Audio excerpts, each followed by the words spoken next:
will soon be quarantined. Watch. Don't say I didn't tell you.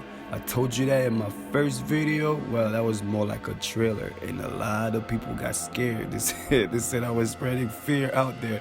Nah, I was giving you a message that came from the stars, a message that came from the God. I was trying to put a message out there, trying to warn people, trying to tell people that America will soon be shut down. They need to get ready. And I have a lot of freaking negative beings, negative entities who are being wiped the fuck out the planet. Sorry for cussing. Who are being wiped off the planet are getting at me. You know, I've been fighting a lot of devils lately, so I'm a little aggressive right now, all right?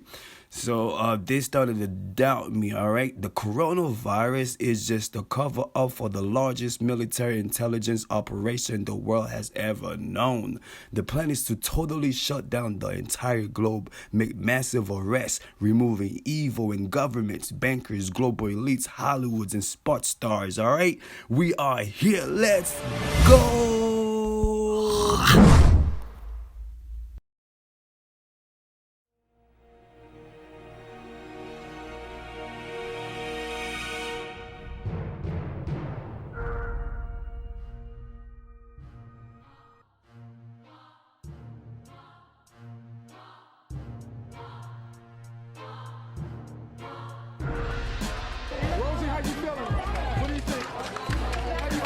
There was joy in this moment for the victims of Harvey Weinstein, that the convicted rapist will spend so long behind bars, that their voices have finally been heard. In court, Jessica Mann and Mimi Haley delivered victim statements describing how he'd ruined their lives, and then had to listen to Weinstein's rambling remarks, in which he expressed remorse for the women, but also the men going through this crisis. Then came the sentencing, 23 years. There were gasps in the courtroom as the sentence was read out, not least because it's so severe. Most legal analysts had expected 10 to 15 years. So from this courthouse in Manhattan, a punishment that will echo around the world. This is what justice looks like. 20 plus 3 years.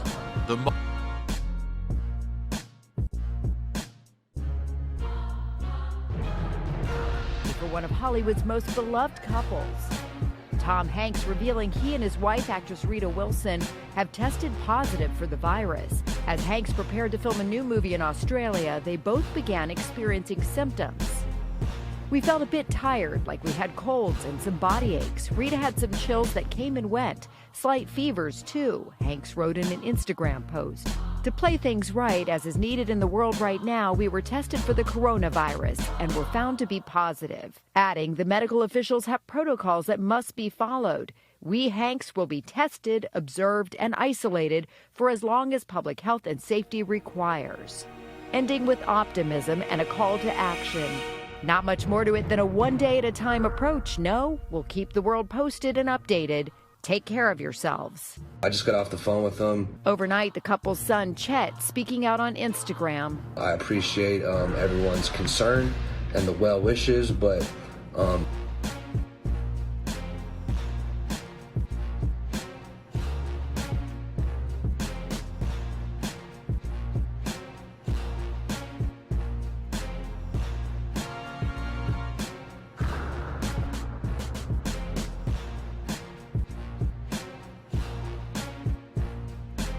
potential to have a devastating impact on communities. Events continue to be canceled across the tri-state area. CBS 2's Allie Bauman live now in the newsroom with more on this. Allie. Well, Maurice and Jessica, this afternoon, Governor Cuomo said the goal in New York is to reduce the density of people as much as possible in order to reduce the rate of infection. Right now, the St. Patrick's Day parade is at stake. 45 minutes ago, parade organizers told us the anticipated event will be canceled. And then just moments ago, organizers called us and walked it back, saying nothing has officially been decided. We'll have more on that later. Meantime, here's the latest from city and state leaders.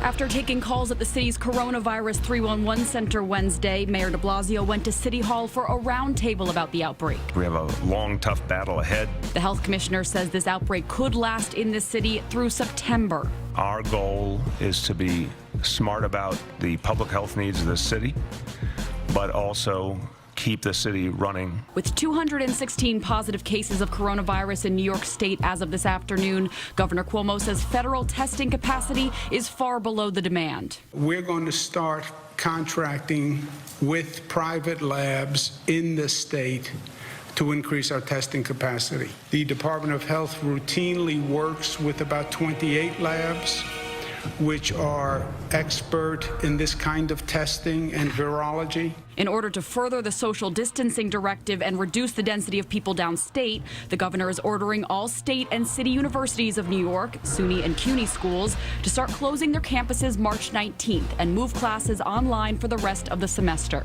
If students have hardships where they have nowhere to go and they're dorm students, then I'm sure an individual campus would take that into consideration. There'll be some situations where they have programs that must happen on site. They're doing a lab or something like that. But those are the exceptions. Lawmakers also continue to strongly urge New Yorkers to work from home, and the state is leading by example. We are asking the legislature to pass a bill that says people will be paid by their employer if they're on quarantine. New York State will pay any person who is quarantined who is an employee of New York State. Tonight, Washington State taking extraordinary measures to slow the spread of coronavirus. The decisions that we're making today and the decisions we probably will be making in the upcoming days are going to be profoundly disturbing to a lot of the ways we live our lives. The move, called mandatory social distancing, would ban gatherings with 250 people or more in 3 counties, an area affecting 4 million, meaning no crowds at sporting events or even large church and community gatherings. Officials also asking residents to cancel elective surgeries to free up hospital resources if possible, and asking local businesses to aggressively change how they operate by allowing employees to telecommute. This is an order. If somebody is consciously avoiding it, there are measures to have legal means to stop that from happening. What are the penalties exactly for not abiding by the ban? The penalties are you might be killing your granddad if you don't do it. And I'm serious about this. Today's order also bans gatherings under 250 people unless the organizers follow strict public health guidelines, including providing adequate sanitation and regular health checks. He says it's the most effective way to slow the spread. The slippery slope that I'm worried about is having 60,000 people be infected in mid-May and 2,000 deceased.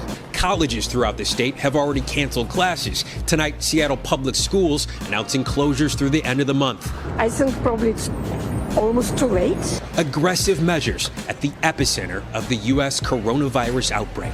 Unfortunately, we know that the rest of the nation will be where we are perhaps in a couple or 3 weeks. Now issuing a series of mandates tonight, including limiting visitors to nursing homes. And tonight, images of families peering through windows to check on their loved ones. A resident of the Life Care Center in Kirkland visiting by phone with her daughter and son-in-law seated outside the window there. And in Oakland, California tonight, passengers are still coming off that cruise ship taken to 4 sites in the U.S. ABC's chief national correspondent Matt Gupton from California tonight. Tonight, in the epicenter of the nation's coronavirus outbreak, the virus ferociously attacking the elderly. With Seattle silenced and families left to peer into nursing homes for a glimpse at family members or blow kisses from afar, news that 10 nursing homes and care centers now report cases of the virus. The grim reality is that for the elderly, COVID-19 is almost a perfect killing machine. 22 of the state's 26 fatalities in the Life Care Center alone. And there, you can see workers from a disaster recovery team in those hazmat suits entering the facility in an attempt to disinfect it. Trump addressing the American people just a short time ago as the toll of the coronavirus widens here in the U.S. The president sought to reassure the American people, saying, quote, "We are marshaling the full power of the federal government to protect the American people." And the president suspending all travel from Europe to the U.S. for 30 days, excluding the U.K. The president's words come after the World Health Organization declared the coronavirus a global pandemic, citing the alarming levels of spread, but also the alarming levels of inaction, in their words. The death toll rising here in the U.S. to at least 36, more than 1,200 cases now reported in 42 states and Washington, D.C. Tonight, 4 more states added just today. And Dr. Anthony Fauci from the National Institutes of Health warning Congress today that the coronavirus is 10 times more lethal than the seasonal flu, and that the outbreak is, quote, going to get worse, and that we are vulnerable to shortages, respiratory protection for our healthcare workers among his concerns. Tonight, the National Guard moving in, that first containment zone outside New York City, cleaning crews moving in as well. In Boston tonight, the number of cases tied to one conference now growing. Senate member of the Judiciary Committee, Minority Whip Dick Durbin of Illinois. Senator Durbin, thanks so much for being on. Should the president declare a national state of emergency? Yes, I believe he should. All hands on deck. It's as Joe identified it. We've got to keep America safe. Speculating on how this started, when it started, where it started, and whether there were politics involved in it, leave that to the historians. At this moment, we want American families to feel safe and feel that we're doing everything within our power. The first thing I want is